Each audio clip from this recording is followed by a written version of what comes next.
Boa noite, sejam todas bem-vindas ao aquecimento para o evento A Jornada do Terapeuta 20K, que vai acontecer aqui mesmo no meu canal Arte Terapia na Prática, no YouTube, nos dias 30 de janeiro, 1 e 3 de fevereiro, às 20 horas. Nós estamos no Janeiro Branco, que é o mês da consciência da saúde mental, das necessidades emocionais e mentais das pessoas e também das instituições em que trabalhamos. No vídeo de aquecimento de hoje, você vai saber detalhes dos principais transtornos mentais que assolam o nosso país e também o mundo. O que criou, minha gente, muita demanda para atendimento de psicólogos e terapeutas em seus consultórios e clínicas. Você vai aprender ainda quais as técnicas eu indico e como você pode começar já a atender e aplicar com os seus clientes. Eu sou a Paula Cardoso, psicóloga e arte-terapeuta, e aqui nesse canal eu ensino psicólogas e terapeutas a conquistar a liberdade financeira de uma forma criativa. Por favor, já curte, segue o canal e ativa o sininho para você acompanhar todo o aquecimento, que são 14 videoaulas, ou seja, um mini curso completo com técnicas criativas para o seu trabalho com seus clientes que sofrem com problemas de saúde mental e emocional. Esse aquecimento aqui está te preparando para o evento A Jornada da Terapeuta 20K, que vai acontecer aqui mesmo no meu canal, hein, gente? Arte Terapia na Prática, dia 30, 1 e 3 de fevereiro, às 20 horas. Anota na agenda e desmarca todo o compromisso, porque esse evento não terá replay. E esse aquecimento vai ficar disponível apenas até dia 29 de janeiro. Porque dia 30 eu te espero no evento e essa playlist não vai mais estar no ar. Então, aproveita para aprender muito e compartilha com as terapeutas e psicólogas que precisam desse conteúdo, assim como você, que quer alavancar a sua carreira e alcançar a tão sonhada liberdade financeira em 2023. E nós vamos adentrar sobre um tema que eu sou, por exemplo, professora em psicopatologia na pós-graduação de arte-terapia, então eu tenho, um estudo, fiz uma formação em arte-terapia, fiz uma formação em saúde mental, mas foi depois de ralar muito estudo que eu consegui adquirir essa linguagem para conversar. Olha a importância de saber sobre a saúde mental, saber os livros de referência para a nossa vida como cuidadores da psique. Então, se você está aqui na primeira vez assistindo essa live, que você está começando a pensar sobre arte-terapia, querendo um curso, querendo um caminho, querendo conhecimento, coloca aqui número 1, primeira vez. Eu adoro saber quem está aqui pela primeira vez. E se você já é cuidador da psique, você sabe que nós estamos adentrando ao tema saúde mental e como isso aparece para nós, profissionais cuidadores da psique, ou seja, nós que estamos na sala de aula com alunos, nós podemos e devemos cuidar da psique dos nossos alunos? Com certeza. Precisamos saber os sinais se a saúde mental do nosso aluno não está se desenvolvendo adequadamente. E nós sentimos sim, você pode escrever aqui. Eu tenho certeza que se você é professor, você é pedagogo, você atua com crianças, adolescentes, eu tenho certeza que você sente que algo é diferente para essa criança. Algum comportamento, alguma respirada, algum silêncio, algo já é, porque você percebe, você tem a sorte de ter muitas crianças, muitos adolescentes no mesmo local, e você consegue perceber quem está destoando. Então, você pode escrever aqui se você vem, desse campo que atende adolescentes, que atende crianças, que dá aula, pode dizer aqui que eu sei que você já tem essa percepção. Talvez você não saiba o nome e talvez você não saiba o que fazer. E nessa aula, e a partir de hoje, nas aulas sequenciais que haverão aqui no meu YouTube, você vai estudar e entender cada tipo de comportamento, cada tipo de sintoma e também o que nós podemos fazer com atividades pautadas na arte-terapia. tanto que você pode levar para as escolas, quanto realizar grupos terapêuticos, quanto pensar isso no seu atendimento. Por exemplo, eu sou uma pessoa que atendo de modo individual e também atendo em grupos. Então, eu sou uma cuidadora de psique que eu tenho essa especialidade e utilizo nos meus atendimentos as técnicas da arte-terapia que nós vamos abordar aqui de uma forma bem organizada, para cada pessoa, para cada caso, para cada dificuldade que o ser humano possa ter. Então, para isso, para abrir esse grande tema sobre saúde mental, todos vocês que têm esse desejo, essa curiosidade de cuidar das pessoas, eu trouxe um amigo meu, o nome dele é Pedro Bregola, olha, eu já errando o nome dele aqui, né? Ele é um psiquiatra, ele atende aqui na minha cidade e nós já conversamos várias vezes sobre vários transtornos e eu o convidei, ele aceitou de coração aberto a conversar conosco, tá bom? Então eu vou convidar o Pedro a entrar aqui. O nosso tema de hoje é para saciar a nossa necessidade atual, mas que não é só de hoje, por causa da pandemia, por causa do que nós estamos vivendo, né? A ansiedade e o transtorno da ansiedade existe há muito tempo, não é de hoje que existe ansiedade. Não é só essa situação externa que nós estamos vivenciando que nos causa ansiedade. A ansiedade, se você prestar atenção, escreve aqui no chat, por favor.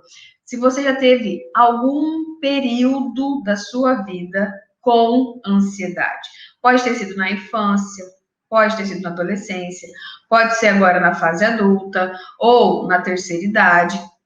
Então, pode ter períodos da nossa vida que nós vivemos com ansiedade e ela não vive mais conosco, períodos do dia que nós temos ansiedade, mas ela não toma conta da nossa vida, mas se a ansiedade toma conta da nossa vida, e é isso que nós vamos trabalhar aqui com a presença do Pedro, se a ansiedade toma conta da nossa vida, ela toma conta da nossa consciência, ela não deixa nós agirmos, não nos deixa pensar, não nos deixa planejar adequadamente. Nós vemos que nós estamos, assim, sempre nos sabotando, sempre as coisas estão dando errado, porque a gente planeja, não vai. Significa que o fenômeno do transtorno da ansiedade pode estar muito próximo ou já ter tomado conta da sua vida. Isso é de tamanha importância, porque as nossas crianças estão com sintomas, os nossos adolescentes também, nós estamos com sintomas, ou seja, as pessoas adultas chegando na terceira idade, né? E também a terceira idade tem a ansiedade. Então, está para todos, né? E na conversa que eu tive com o Pedro, antes aqui nos bastidores, a ansiedade, ela dialoga, ou seja, ela está em conformidade com outros transtornos. Por exemplo, o transtorno de humor, que seria a depressão, a bipolaridade, o transtorno obsessivo compulsivo, né? E também está no nosso dia a dia. Vamos falar sobre ansiedade, então? Então fica aqui, né? Você pode fazer um hashtag ansiedade, porque é o nosso tema de hoje, e entender como isso acontece dentro da pessoa, quais são as características, como nós podemos ajudar verdadeiramente uma pessoa que tem transtorno de ansiedade ou que está vivenciando a ansiedade. Eu já falo aqui que quando eu tinha mais ou menos uns 28 anos, eu tive um clássico episódio de pânico que está dentro do transtorno de ansiedade. Tive um clássico. E o mais interessante era que eu já sabia sobre o que era e todas as fases do episódio de pânico. Eu sabia tudo, porque eu dava aula disso, tá? Eu tive um episódio de pânico depois que eu vi uma pessoa sendo assaltada na minha frente. Eu já estava estressada, claro que não foi só porque eu vi a pessoa assaltada, né? Eu estava estressada muito com o meu trabalho. Eu estava recém-separada do namorado. Estava tendo crise amorosa, estava tendo crise no trabalho, estava tendo crise em várias coisas. E o gatilho final, a bomba final, foi ver uma pessoa sendo assaltada, mão armada na rua. E aquilo me disparou um ataque de pânico. E interessantíssimo que eu sabia que era um ataque de pânico, sabe? A consciência falava assim, Paula, você está tendo um ataque de pânico. E o interior totalmente revolto, totalmente destruído, assim, sem ter para onde ir. Então, a nossa consciência, a nossa racionalização não dá conta do que o nosso corpo sofre nesses episódios. Vamos falar sobre isso? Vamos chamar o Pedro, e se você já teve algum episódio de pânico ou tem tido, também você pode escrever aqui, tá? Ou se você convive com alguém que está vivenciando isso, você percebe, você está sofrendo junto com essa pessoa, também você, por favor, escreve aqui. Peço que você curta esse conteúdo, então curta essa live, que você compartilhe para as pessoas que você sabe que estão vivenciando ansiedade, ou você sabe que precisam saber mais sobre o tema, para que ele não seja mais um tabu, uma coisa assim, eu nunca vi, não sei o que fazer. Não, aqui, bonito, você vai já ter uma noção, né? Você já vai sair esclarecido sobre esse tema. Então, deixa eu colocar aqui o Pedro. Aqui. Oi, Pedro, tudo bom? Olá, tudo bem, e você? Muito bem, sim. Muito boa noite. Muito boa Boa noite. noite. Estava só fazendo uma introdução aqui para o pessoal, né? Então, esse é o Pedro Brégola, ele é psiquiatra aqui na cidade de Maringá. Já deixo a minha indicação, caso vocês precisem de uma orientação, de uma consulta, né? De se aproximar de um psiquiatra. Porque eu imagino que muitos de vocês têm essa dificuldade. Com quem que eu vou falar sobre isso? Né? Quem que vai ser o psiquiatra que vai receber os meus pacientes? Quem que eu posso encaminhar? O que eu posso falar dessa pessoa? Né? Então, ter uma pessoa de referência é importante. Geralmente, quando me perguntam com quem deve ser consultado, eu tenho recomendado o Pedro, né? Então, já fica aqui uma referência. Você tem Insta, Pedro? Instagram. Qual que é o seu Insta? @Dr. Pedro Brégola. Então, pronto. @Dr. Pedro Brégola. Anota aí no seu coração, né? Que ele tá lá com o conteúdo dele e você pode entrar em contato com ele e ele vai responder à medida do possível e como ele puder responder, né? Então, Pedro, deixa eu te perguntar, né? Como que as pessoas chegam aí no seu consultório? O que você percebe? Quais são os sintomas que fazem elas chegarem aí e falar, olha, sei lá, não sei o que elas dizem, não aguento mais, ou não sei o que está acontecendo comigo, o que elas dizem? Ultimamente, Paula, tá até engraçado, assim, os pacientes chegam falando assim, doutor, eu sou muito ansioso. Ou, doutor, eu sou muito ansiosa. Doutor, minha filha é muito ansiosa. E aí eu pergunto, e o que é ansiedade para você? Porque é muito comum as pessoas chamarem qualquer coisa de ansiedade. Certo. Né? Então, assim, eu fico, eu sou muito ansioso, eu não paro de mexer a mão. Isso não é ansiedade, isso é inquietação. Tem outro nome. Tem outro nome. A gente precisa definir o que é o quê. Né? Então, a primeira coisa que eu acho importante é o que é ansiedade, né? Então, o que é ansiedade para as pessoas hoje em dia, que virou uma palavra de uso comum, na verdade, na medicina a gente não chama de ansiedade, a gente chama de inquietação, irritabilidade, percepção errônea de algumas coisas, né?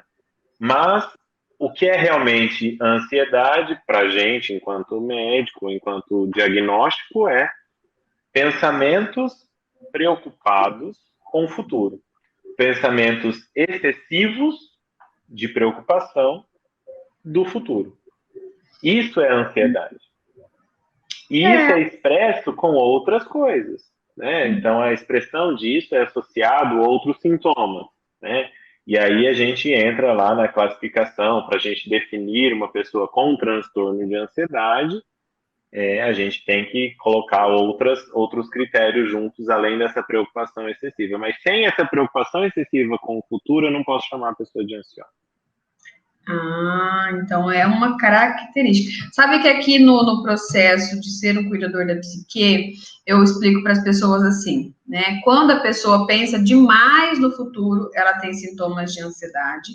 Quando a pessoa pensa demais no passado, né? Está com emoções do passado, ela tem sintomas da depressão, né? E o nosso único lugar saudável, que é o que dá para, né, lidar com as situações do passado e plantar coisas para o futuro é o presente. Então, a presentificação é o processo de solução tanto dos sintomas depressivos quanto da ansiedade.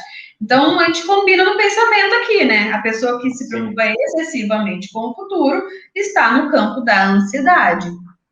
Exato, exatamente. E aí, assim, transpondo isso do ser ansioso e ter transtorno de ansiedade, também tem outra situação.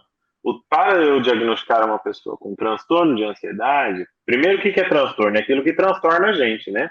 Então, ou transtorna a mim, ou a quem está em volta, né? Está me incomodando, está incomodando quem está ao meu redor, meus familiares, meus professores, meus colegas, quem quer que seja, que está no meu convívio, aí passa a ser transtorno. Para isso, a gente precisa de alguns outros itens para fazer o diagnóstico, mas a partir do momento que está transtornando, é hora de procurar ajuda, porque está incomodando a você ou a quem está perto de você. E aí a gente precisa realmente de ajuda. Certo. E o que as pessoas relatam aí que estão transtornando os outros? Porque a queixa pode vir do outro, como você mesmo diz, né? Às vezes é o cônjuge, às vezes é o chefe, alguém fala também, né? Normalmente vem aquela situação assim, eu me preocupo tanto com o que vai acontecer que eu chego a ter medo. Medo também faz parte do transtorno de ansiedade. E aí esse medo está me impedindo de ir trabalhar, ou de sair de casa, ou de dormir. Eu não consigo dormir porque eu fico pensando no que vai acontecer amanhã, ou no que vai acontecer daqui a um mês, ou na possibilidade de um dia acontecer alguma coisa ruim comigo ou com a minha família, eu já não consigo dormir hoje. Então a primeira coisa que vem é essa preocupação do amanhã de forma muito assertiva, que está impedindo de realizar o presente, aquilo que você mesma disse, de que não está vivendo o presente, está vivendo o futuro e aí não está vivendo, né? E a insônia, que também está muito associada, porque a pessoa deita na cama e ela começa a ter um pensamento muito repetitivo e muito de não pensamento de presente, sim de futuro, ou até de coisas que são catastróficas somente no imaginário dela. Ótimo. Então, vocês estão percebendo que o Pedro está falando algumas palavras aqui que vocês podem e devem anotar e estar em sua mente perceptiva, se no diálogo, né, se ali no contar da pessoa, se ela fala sobre isso, né, se ela fala que ela pensa demais, se ela fala que alguma coisa sempre gera catástrofe, se ela já está com medo, então isso já vai levando a uma gravidade do sintoma da ansiedade, né? Sim. E o ponto mais grave é aquilo que você falou um pouco antes, que é o pânico, né? A crise de pânico, né?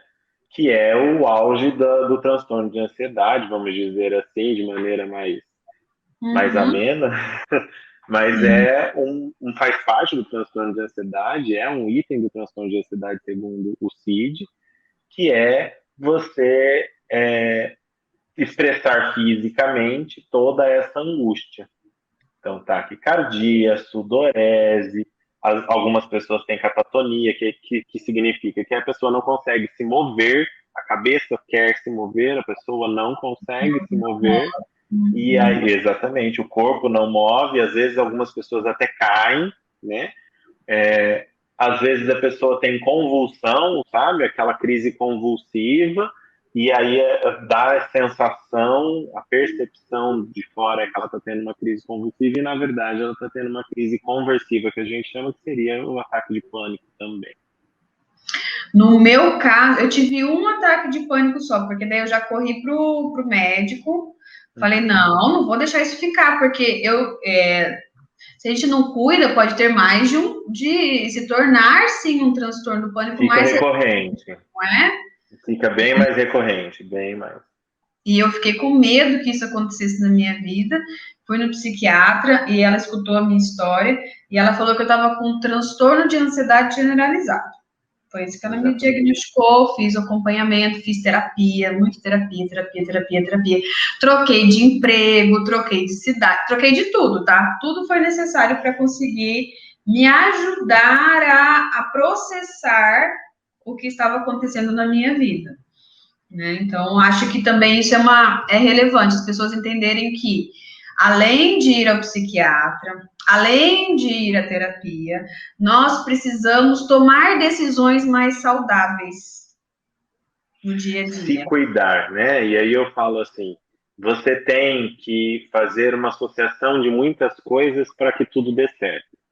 Então, você precisa fazer o acompanhamento psicológico, acompanhamento psiquiátrico, medicamentoso, usar a medicação de forma correta, adequada, contínua, sem pausa, né, com orientação, fazer a terapia recorrente com um profissional habilitado todas as semanas, caso seja necessário, cada 15 dias, caso seja necessário, isso é um acordo com vocês, e fazer atividade física, ter cuidado na alimentação, ter cuidado no sono, uma higiene de sono adequada, você dormir bem, você acordar bem, ter uma rotina, você ter atividade física é importantíssimo. A gente sabe que a atividade física libera endorfina e serotonina, e isso é excelente para o paciente quando ele está em fase de ansiedade ou de transtorno de ansiedade generalizada, para remissão desses sintomas e remissão das doenças. Só deixando claro, gente, remissão é para que os sintomas vão embora, tá? Sejam resolvidos. E perguntando aqui, como que a gente pode ajudar uma criança ou adolescente, né, que os pais chegam lá no consultório e falam, ai, meu filho é muito ansioso, ele não me deixa em paz, né, ele não me deixa dormir, não me deixa isso, não me deixa aquilo, tem medo de tudo, tem medo de ficar sozinho em casa. A diferença da criança para o adolescente é basicamente aí, assim, não obrigatoriamente, mas em sua maioria, né? Que as crianças, elas têm muito medo, tá? Então, medo de separação dos pais, que a gente até tem outro nome ali, o transtorno de separação mesmo, também é um transtorno ansioso, mas pode até ser classificado, alguns autores classificam assim, outros não, mas de qualquer maneira é um sintoma ansioso que a criança sente, né? Esse medo excessivo que faz parte do transtorno de ansiedade.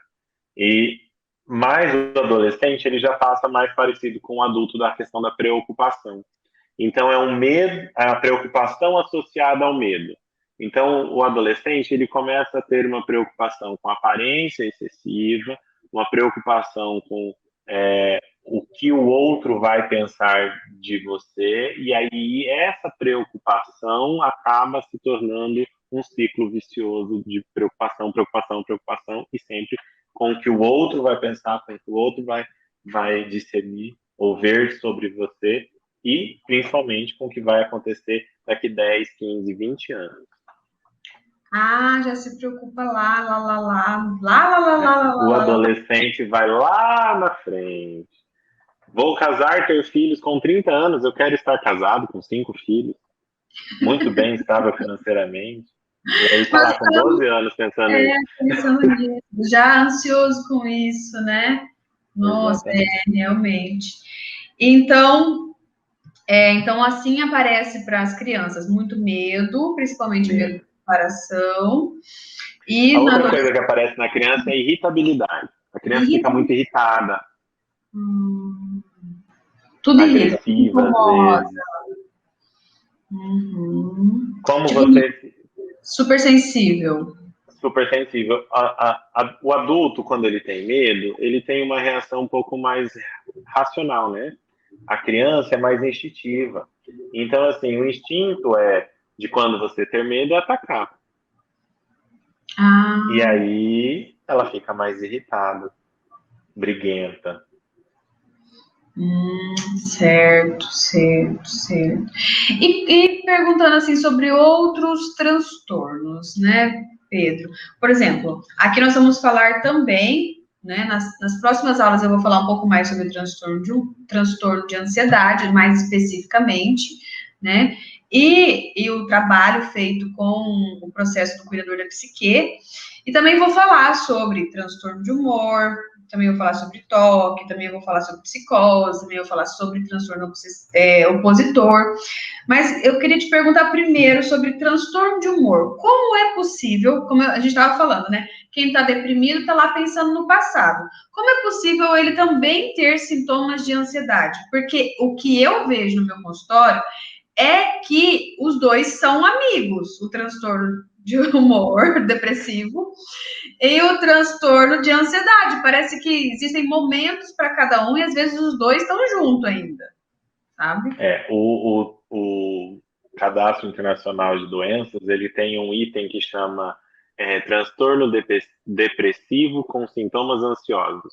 Isso. É o que a gente mais encontra hoje, né? Assim, a pessoa é uma pessoa que tem um diagnóstico de transtorno depressivo, transtorno de humor, né? E apresenta sintomas ansiosos recorrentes. Esses sintomas eles têm que acontecer por um período um pouco maior, em torno de 6 meses, uma presença bem frequente para a gente conseguir colocar nesse diagnóstico. Ser ansioso, às vezes, é até interessante, né? Se preocupar com o futuro em algumas situações é interessante. Mas quando começa a ficar muito recorrente, é a hora que a gente se preocupa. E aí, no depressivo, isso fica mais evidente. O paciente que está com depressão, ele está muito triste, às vezes até embotado. O que é embotado? É não ter nem muita expressão de rosto, né? Quando não mexe muito o rosto, fica o tempo todo assim, parado. Fazendo cara de Tudo muito paisagem. lento, cara de paisagem. E aí esse depressivo, quando ele está ansioso, ele está muito ansioso, está muito agitado. E aí isso fica bem claro, né? Então é o que tem aparecido bastante, principalmente agora na pandemia, as pessoas que já tinham uma depressão leve, até sem tratamento, que estava conseguindo levar a vida um pouco mais triste, mas estava conseguindo. Quando vem essa ansiedade, esse medo excessivo, essa preocupação em relação à pandemia, isso estoura. Então fica totalmente depressivo, muito choroso, com crises de choro muito importantes, muito medo, e aí o medo faz pensar em coisas negativas, e aí vira um ciclo. Então acontece. Então, no nosso consultório, na sala de aula, você tem visto adolescente também tendo sintomas assim? Muito adolescente mesmo, assim, em grande quantidade. Certo. Então tá A gente cometendo está com os extremos, assim, Paula. Os adolescentes muito depressivos e ansiosos, e os idosos com muita depressão e ansiedade, porque eles isso foram que eu ia totalmente perguntar. isolados. Certo. Eles Muito perderam função nessa pandemia. a função zero, né? Assim, do que eles É podiam muito fazer, triste. de ir buscar no mercado, fazer isso, às vezes cuidar do neto, às vezes fazer uma coisa ou outra, não faz mais. Eu vejo a minha sogra, ela fica em casa pensando no que de ruim pode acontecer, mas não tem mais o que E ela aí, fazer. quando você pensa só em coisa ruim, você vira. Isso, aí começou a ter insônia, começou a tomar remédio agora, com 70 anos, ela não tomava antes, né? Falta de ar noturna, tudo sintoma. E as crianças e adolescentes estão também numa situação muito nova, porque está faltando o convívio da escola. A escola não é só para aprender a ler e escrever, a gente não pode esquecer disso. A escola tem outras funções sociais importantes. O convívio em sociedade, o ser humano não foi feito para morar isoladamente, né? Esse convívio em sociedade a gente aprende na escola. A gente aprende a conhecer o outro diferente da nossa família na escola, não é em outro lugar. Então, essas crianças estão tendo essa dificuldade, sim, porque elas tiveram contato e agora elas foram privadas desse contato. Então, isso também está acontecendo bastante. Nossa, todos os meus pacientes que são criança e que são adolescentes, todos estão loucos para ir para a escola. E ele, claro, os pais querem que a criança vá para a escola para aprender lá com o professor, né? O pai foca na relação professor-aluno. E a criança e o adolescente foca na relação dos pares, né? Das pessoas da mesma idade. É isso, e é isso que faz muitas vezes elas terem vontade de ir para a escola, porque vai encontrar com os amiguinhos. E cadê os tais dos amiguinhos? É uma sofrência. Pensa aí comigo, gente. Só tá lidando com adultos muitas vezes. Ainda mais filho único, só tem ele dentro de casa. Não tem outra pessoa, né? Não tem um irmão para dar uma empurrada no irmão e acontecer alguma coisa. Não, tem só os adultos, né? Olha, é muito, né? Cadê, né? E aí até fiz uma matéria esses dias sobre o uso do TikTok, muitas redes sociais, assisti muitos vídeos. Então, tudo isso que o adolescente e a criança está fazendo, procurando cada vez mais o celular para... É uma busca por uma interação social, só que está saindo do sadio, né? Porque está totalmente fora do saudável. Ficar lá o dia inteiro e tal.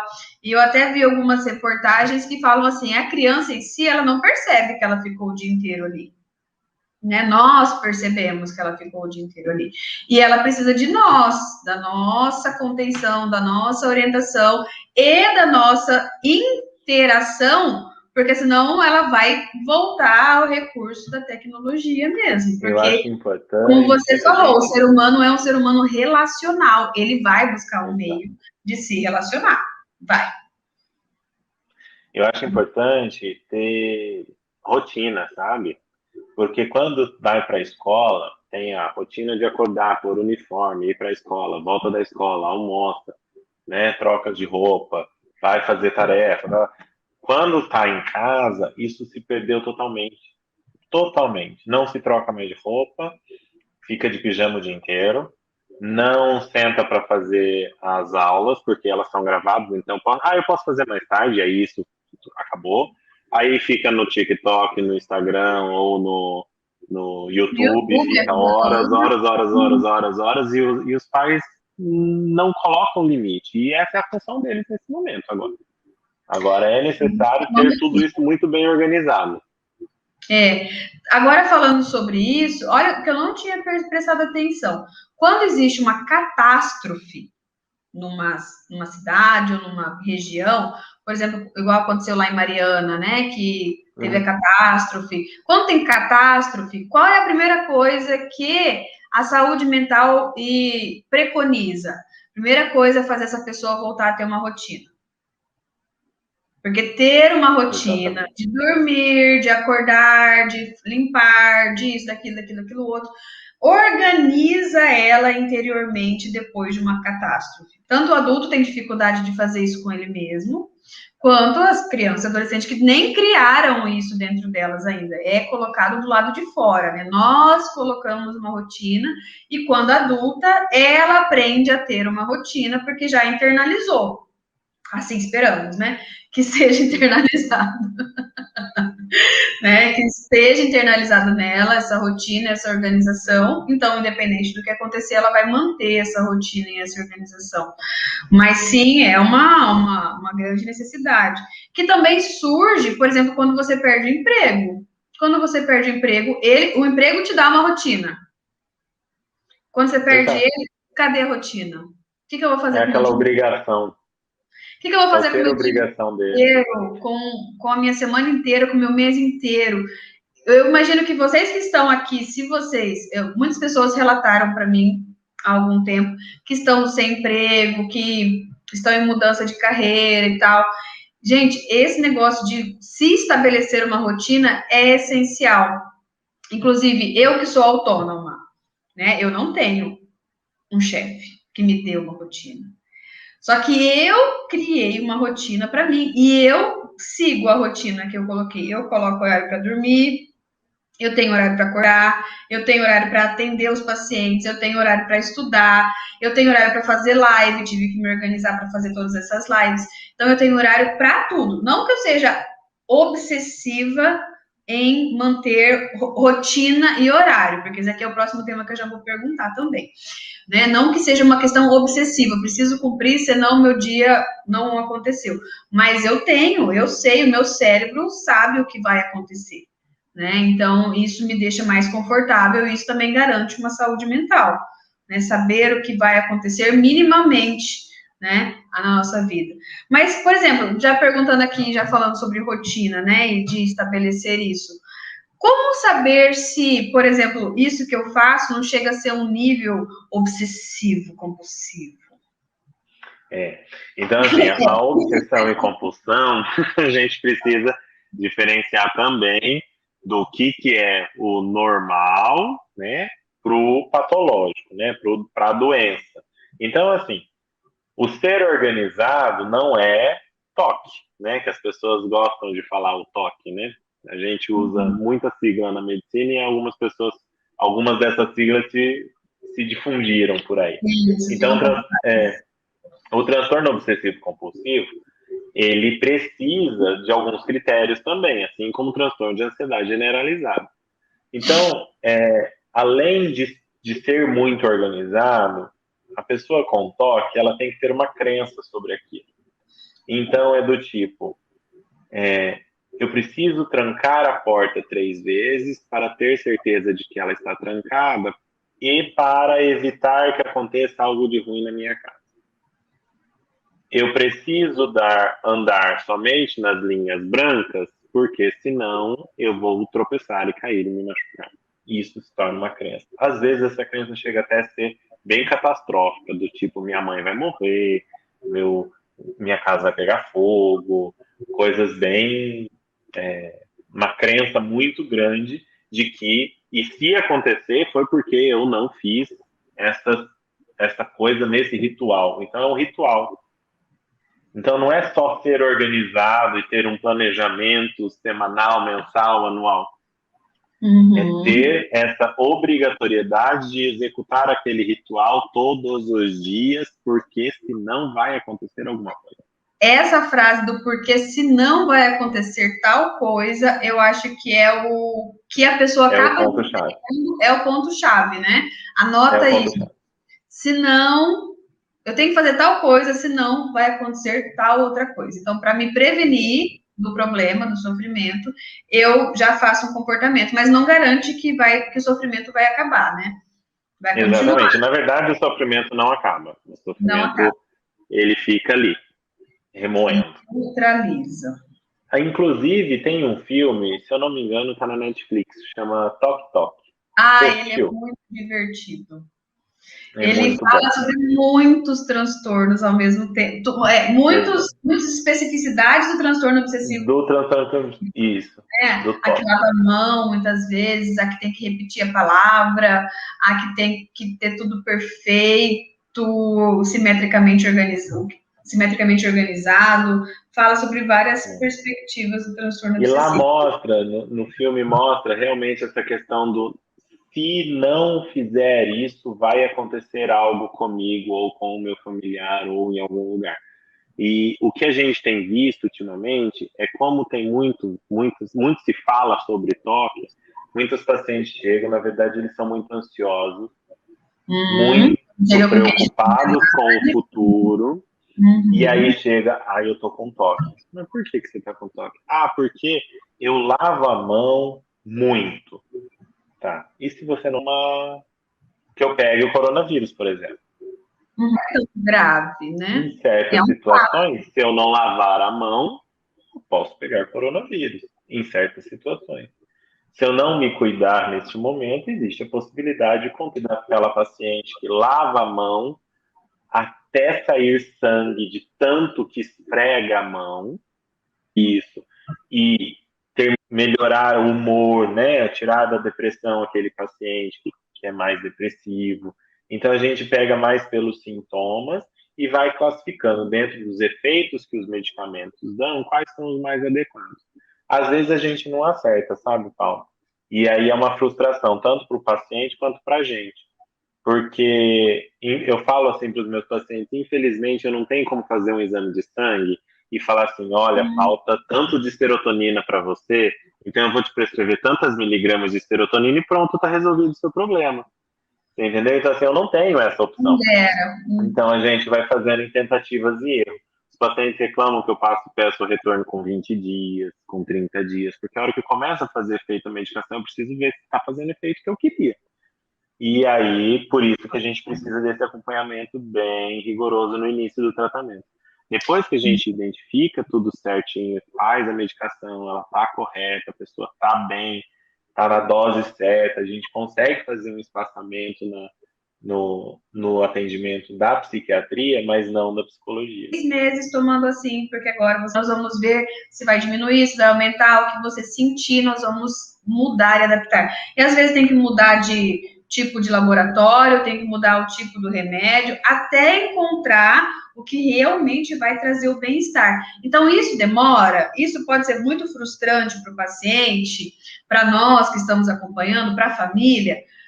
É assim Outra mesmo. coisa que a gente vê muito, Paula, e que eu fico muito preocupado, é o paciente que chega, pega a medicação, faz tudo isso que você disse, corta no meio, pula, toma errado, não sei o quê, e ainda vira para mim e fala assim, mas eu não quero viciar, tá? Então, assim, como eu não quero viciar, eu não vou tomar direito. Aí eu falo, mas calma, o que é viciar para você? É vício, é. Uhum. É, porque assim, eu tomar remédio para depressão nunca mais paro. Não é verdade. Tá? Não é verdade para depressão, não é verdade para ansiedade, não é verdade. Existem pessoas que precisam tomar para o resto da vida? Existem. Tá? Existem. Mas não é a sua grande maioria. Às vezes a gente consegue fazendo um tratamento adequado de 1 ano, 2 anos em média, a chance de voltar a ter sintomas depois desses 2 anos de tratamento adequado é muito menor. E quando acontecem muito tempo após. Agora, paciente que toma 1 mês, 2 meses, 3 meses, 4 meses, abandona esse paciente em 6 meses, normalmente, a média, né, estatisticamente, a média de 6 meses tem uma recidiva, ou seja, tem de novo a doença, muito mais intensa, com muito mais dificuldade de tratamento. Então, não é verdade que vicia, para começo de conversa. Segundo, medo de tomar remédio não faz sentido para mim, porque se você chegou até a esse ponto, procurou ajuda porque você não está bem, Isso. né? Então, eu não entendo o medo do remédio. Na verdade, eu falo assim, o paciente ansioso, ele tem tanto medo, tanto medo, tanto medo, ele está tão preocupado com o futuro, que ele chega no meu consultório e fala assim, eu vou tomar esse comprimido, mas quando que eu vou parar? Ele está preocupado lá na frente. Aí eu já viro e falo assim, olha, talvez daqui 2 anos. Eu estou dando um tempo para ele. Ele não está precisando desse tempo, então eu vou dar esse tempo. Esse tempo é de 2 anos. Menos que isso, nem adianta você continuar nessa discussão. Assusta, sabe? Mas eu não vejo outra forma da gente entrar nessa jogada. Eu não posso permitir que ele caia no risco de tomar medicação por 2, 3, 4, 5 meses, estar bem, porque eu sei que ele vai ficar bem nesse período, e aí ele pega e para de tomar a medicação. Ai, tô ótimo. Nem quero voltar. Exatamente, eu tô super bem, não preciso mais disso. Daí para de tomar a medicação, o que acontece? 6 meses depois ele volta muito pior do que a primeira vez. Sim. E isso é muito triste, muito triste. Então eu gosto de orientar isso.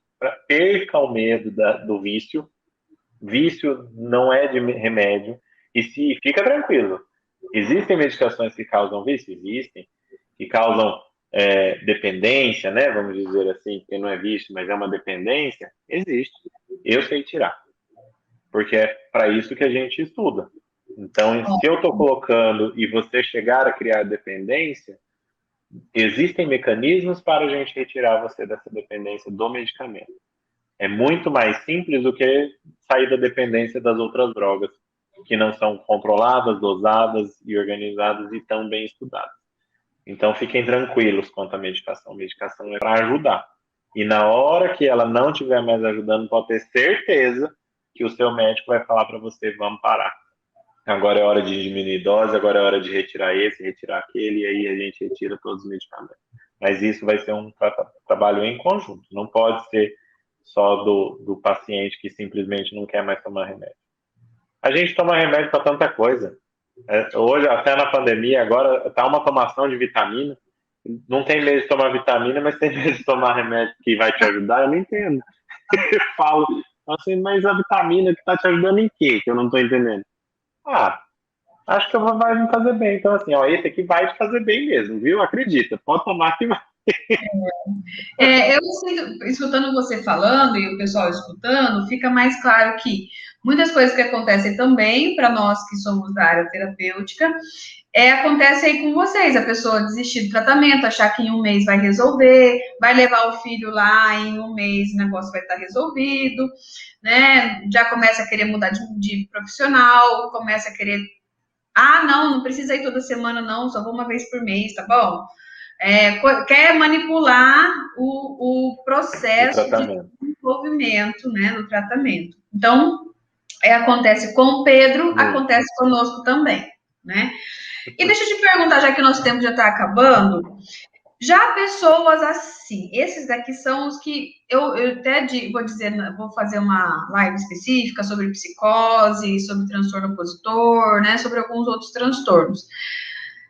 A ansiedade também tem com eles, assim, alguma coisa, ou já é outro campo do ser humano, já é outra perspectiva de abordagem, de entendimento? No adulto, o transtorno de personalidade, ele não impede que tenha outros sintomas que permeiam outros transtornos. Tá? Então, assim, o transtorno de personalidade pode ser associado a outros transtornos, não é o mais comum, mas pode. Então, é mais comum ter sintomas ansiosos com um transtorno de personalidade. Tá. Sintomas, que não é o transtorno de ansiedade, é os sintomas. Exato. Tá. Na criança é muito mais difícil. Muito mais difícil. Até porque assim, a gente não pode considerar transtorno de personalidade na infância, né?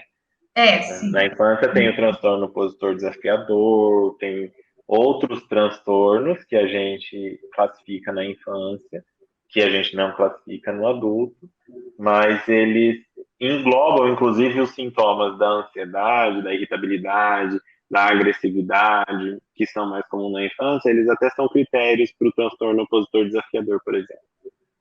Tá. E esquizofrenia? Tem também alguma coisa com ansiedade? Não. É um outro patamar. É outra mais coisa. Difícil, mas acontece. É mais difícil, mas acontece.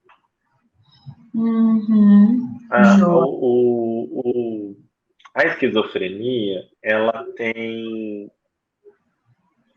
muitos fatores de ansiedade. Então, faz parte também dos sintomas. Então, não dá também para ter muito difícil ter esses dois diagnósticos juntos, de transtorno de ansiedade e transtorno esquizofreniforme.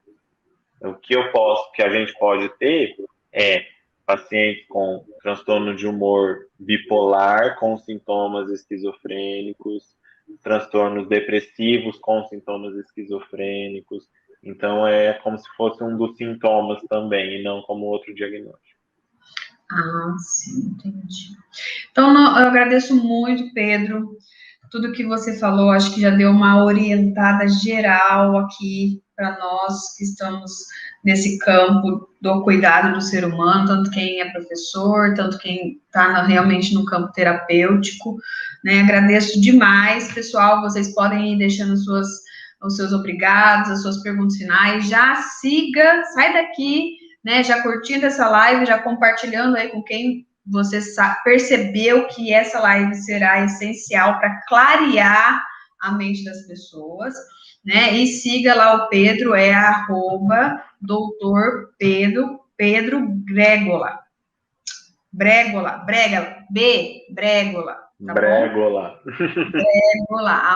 @Dr. Pedro Bregola, tá? E sigam ele também, me sigam, poste, vamos tirar uma foto? Então, se você que tirou foto, coloca lá no Instagram, coloca @paulacardoso _arteterapia. Muita informação, né? Mas a minha pergunta agora é a seguinte: você está tendo resultado? Sabia que você pode ter 10 vezes mais resultados se você saber um método de como aplicar? Porque as técnicas soltas não trazem resultados, são apenas informações. As técnicas organizadas geram verdadeira transformação na sua carreira. Eu agradeço a sua audiência de hoje. Eu sou a Paula Cardoso, psicóloga e arteterapeuta, e aqui nesse canal eu ensino psicólogos, terapeutas a conquistar a liberdade financeira de forma criativa. Você gostou dessa aula? Então, por favor, curte, segue o canal e ativa o sininho para você acompanhar todo o aquecimento, que são 14 videoaulas, ou seja, um mini curso completo com técnicas criativas para o seu trabalho com os seus clientes que sofrem com problemas de saúde mental e emocional. E esse aquecimento está te preparando para o grande evento, a Jornada da Terapeuta 20K, que vai acontecer aqui mesmo no meu canal Arte Terapia na Prática, no YouTube, nos dias 30 de janeiro, 1 e 3 de fevereiro, às 20 horas. E, por favor, anota na agenda e desmarca todos os compromissos, porque o evento não terá replay.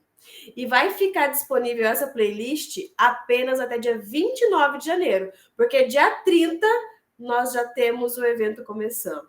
Então, aproveita para aprender muito e compartilha com as terapeutas e psicólogas que precisam desse conteúdo, assim como você, para alavancar a sua carreira e alcançar a tão sonhada liberdade financeira em 2023.